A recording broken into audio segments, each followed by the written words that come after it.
মতলীয়া বতাহে উৰি আহি ক'লে যে পাহাৰৰে চোৰাকে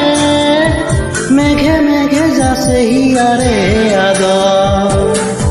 জুৰিটিয়ে বেগেৰে খিলে খিলে জপিয়া আবেগেৰে কৈ যায় শুনা শুনা প্ৰীতিৰ নাই ভাগত